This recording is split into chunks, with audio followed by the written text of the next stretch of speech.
What if I told you that everything you think you know about karma is completely wrong? That the spiritual teachers, the self-help gurus, and even your favorite meditation apps have been feeding you a sugar-coated lie that's actually keeping you stuck in the same painful cycles over and over again? Here's the truth they don't want you to hear. Karma isn't some cosmic justice system waiting to reward your good deeds with a perfect life. It's not about sending positive vibes into the universe and magically attracting abundance. And it definitely isn't about being a good person so the universe owes you something in return.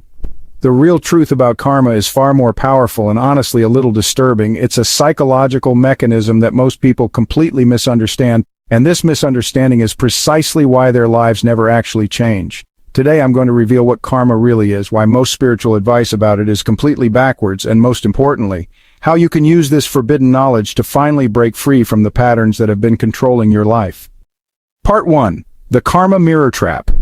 Have you ever noticed that certain types of people keep showing up in your life? The same disrespectful boss, the same unavailable romantic partner, the same unreliable friend. You probably think it's just bad luck or that you're attracting negative energy. But what if I told you there's something much deeper happening that most people never discover? Your mind is playing a trick on you that's so subtle, so automatic that you don't even realize it's happening. Every single day your brain is filtering through thousands of interactions and experiences. But here's the shocking part. It's only showing you the ones that match what you secretly believe about yourself deep down.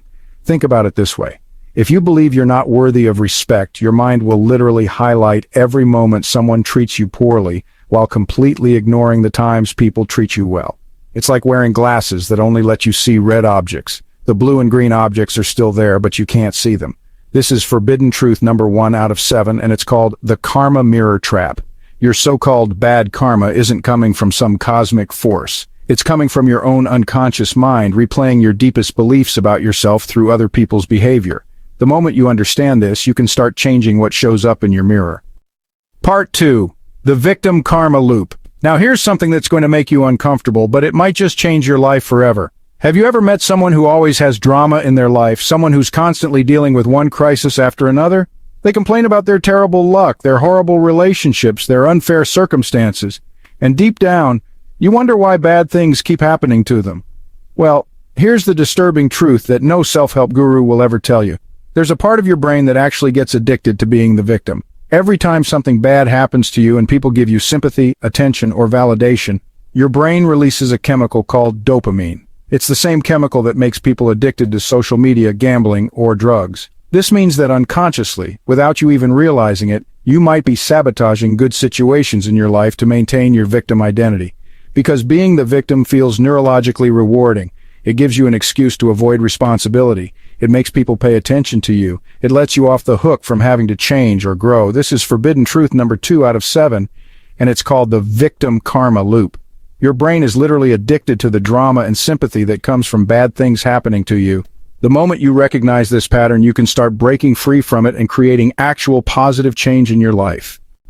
Everything you've been taught about good karma is backwards. You've been told to be nice, to help others, to think positive thoughts, and, good things will come back to you.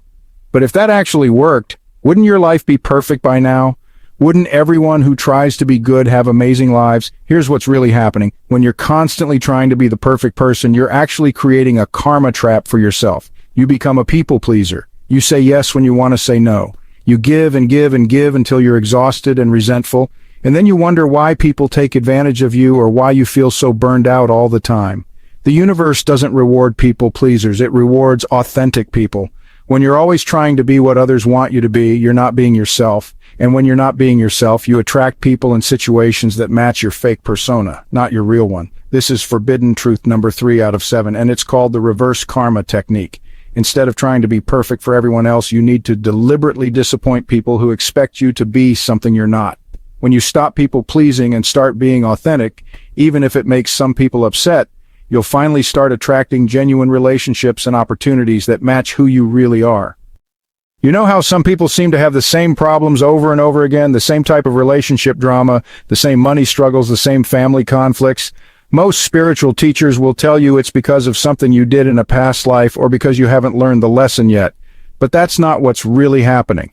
Every time you feel angry, sad, scared, or hurt, and you push those feelings down instead of dealing with them, You're creating what I call emotional debt. Every time you avoid a difficult conversation, pretend everything is fine when it's not, or smile when you want to scream, you're borrowing from your future self. Just like financial debt, emotional debt comes with interest. The longer you avoid dealing with your real feelings, the bigger the problem becomes. Eventually, life forces you to pay it back through repeated painful situations that trigger the exact emotions you've been avoiding. This is forbidden truth number 4 out of 7, and it's called the karma debt collector. You're not being punished by the universe for past mistakes. You're being forced to pay back emotional debts you never even knew you were creating. The only way to stop this cycle is to start dealing with your emotions as they come up, instead of pushing them down and hoping they'll go away. This one is going to shock you, especially if you consider yourself spiritual. All those meditation apps, positive affirmations, and mindfulness practices you've been doing, they might actually be making your karma worse. I know that sounds crazy, but hear me out. When you use spiritual practices to avoid feeling your difficult emotions, you're not clearing your karma, you're bypassing it. You meditate to escape your anxiety instead of understanding what it's trying to tell you. You repeat affirmations to drown out your inner critic instead of finding out why it's there. You focus on gratitude to avoid dealing with your legitimate anger or sadness. This creates what I call spiritual bypassing, where you use spiritual concepts to avoid doing the real psychological work. You become addicted to feeling peaceful and positive, which means you start avoiding anything that threatens that peace. But your real karmic patterns are hidden in those uncomfortable emotions you're trying to escape. This is forbidden truth number 5 out of 7, and it's called the Karma Bypass Detection System. This one is going to shock you, especially if you consider yourself spiritual.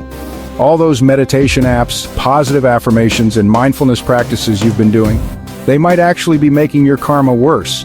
I know that sounds crazy, but hear me out.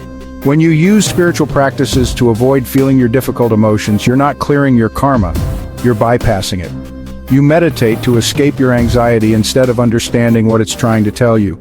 You repeat affirmations to drown out your inner critic instead of finding out why it's there. You focus on gratitude to avoid dealing with your legitimate anger or sadness. This creates what I call spiritual bypassing, where you use spiritual concepts to avoid doing the real psychological work. You become addicted to feeling peaceful and positive, which means you start avoiding anything that threatens that peace. But your real karmic patterns are hidden in those uncomfortable emotions you're trying to escape. The fastest way to clear your actual karma is to stop running from your biggest emotional triggers and start sitting with them instead.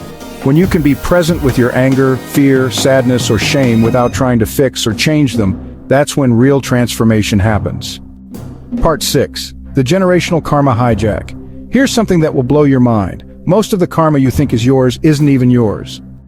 You're actually living out emotional patterns that have been passed down through your family for generations. Your relationship problems, your money issues, your self-sabotage behaviors, they're often inherited programs running in the background of your mind. Think about your parents, your grandparents, your great-grandparents.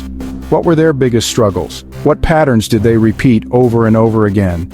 Chances are you're unconsciously recreating those same patterns in your own life, even if you consciously want something completely different. This happens because children learn not just from what their parents say, but from what they feel. If your mother was anxious about money, you absorbed that anxiety. If your father had trouble with intimacy, you learned that pattern too. These emotional blueprints get embedded so deep in your psyche that you don't even realize they're not originally yours. This is forbidden truth number 6 out of 7, and it's called the Generational Karma Hijack. You're not just dealing with your own unresolved emotions, you're carrying the unresolved emotions of your entire family lineage. Once you recognize which patterns are actually inherited, you can start making conscious choices to break these cycles instead of unconsciously repeating them. Part 7. The Instant Karma Reset Protocol. This final truth is the most powerful one, and once you understand it, you'll never see difficult people the same way again.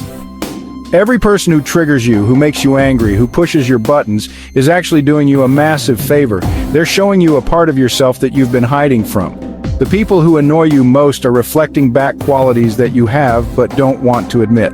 If someone's arrogance triggers you, there's probably a part of you that's arrogant too. If someone's neediness drives you crazy, you likely have your own needy parts that you've disowned. If someone's dishonesty makes you furious, you probably have ways that you're not completely honest either. This is why you keep attracting the same types of difficult people. They're not punishing you. They're trying to make you whole by showing you the parts of yourself you've rejected.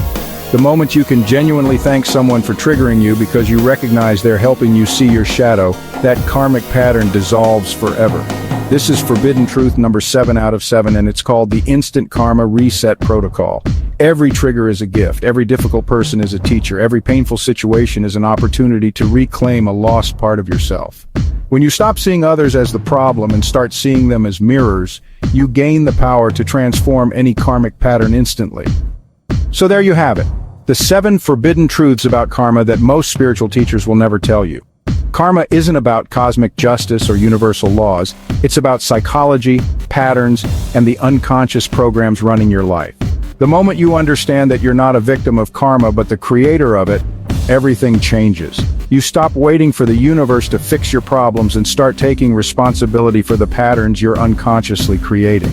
That's when real transformation begins, and that's when you finally break free from the cycles that have been controlling your life.